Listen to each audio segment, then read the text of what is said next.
Alors, j'avais une question, mais après, c'est vrai qu'on a eu pas mal de questions sur le porno. Du coup, je me permets de toutes les mettre en un seul endroit. 1, 2, 3. Est-ce que regarder du porno, ça peut diminuer la libido avec son partenaire? Et d'ailleurs, on va se permettre d'enchaîner. Est-ce que le porno, ça peut, et aussi la masturbation qui va avec, faire baisser l'érection ou même l'éjaculation? Est-ce que ça a un lien avec tout ça? C'est vrai que quand on dit le porno, on oublie que c'est rare les personnes qui regardent le porno juste en mangeant ou en buvant leur thé. Quand on dit porno, c'est que dans la majorité des cas, il y a masturbation avec. Et si on dit Quand on fait la masturbation, vaisselle. voilà, c'est très rare quand même de mettre ça en bruit de fond pendant qu'on est en train de faire le ménage, par exemple. Donc, s'il y a porno, c'est qu'il y a masturbation. Et s'il y a masturbation, c'est qu'on cherche aussi la jouissance. C'est pour ça que je fais la différence, par exemple, entre jouissance trop régulière et consommation de porno régulière. C'est le fait de se masturber régulièrement et de jouer régulièrement qui peut poser problème. Est-ce que ça peut poser problème? Tant que c'est utilisé par plaisir, pour se détendre, comme un jeu, comme quelque chose qu'on partage même parfois avec l'autre, il n'y aura pas de difficulté. À partir du moment où ça devient quelque chose de plus fort que nous, c'est-à-dire la personne dit « je ne peux pas ne pas regarder et ne pas masturber ».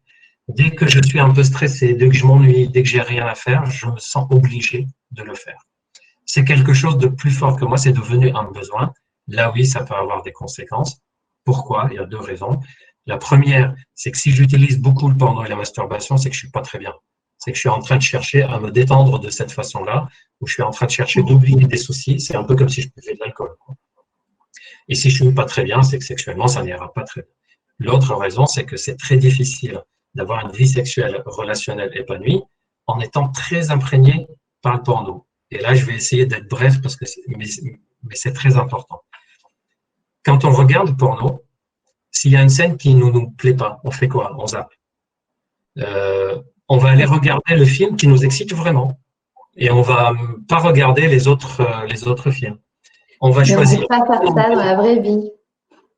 On ne peut pas dire à l'autre, tu es en train de faire ça, je zappe, j'avance de 2 minutes. Pause.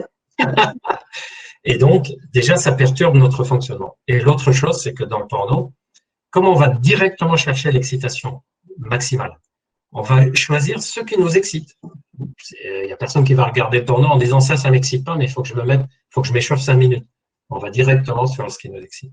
Ça fait de sorte que notre cerveau n'est plus habitué, notre émotion n'est plus habituée au fait que l'excitation vient un peu à la fois et que c'est ce qu'on va faire au début de l'acte sexuel qui va nous donner l'excitation. Et donc, ça va donner l'impression pendant le rapport sexuel qu'il y a un problème, qu'on n'y arrive pas, qu'on n'est pas excité, simplement parce qu'on n'est plus habitué à ce phénomène de complicité affective, etc., de relation avec l'autre qui fait qu'on est excité. Et donc, le fait à ce moment-là, il faut en prendre acte, prendre conscience et de diminuer le porno pour permettre au cerveau de se réhabituer à l'autre fonctionnement sexuel.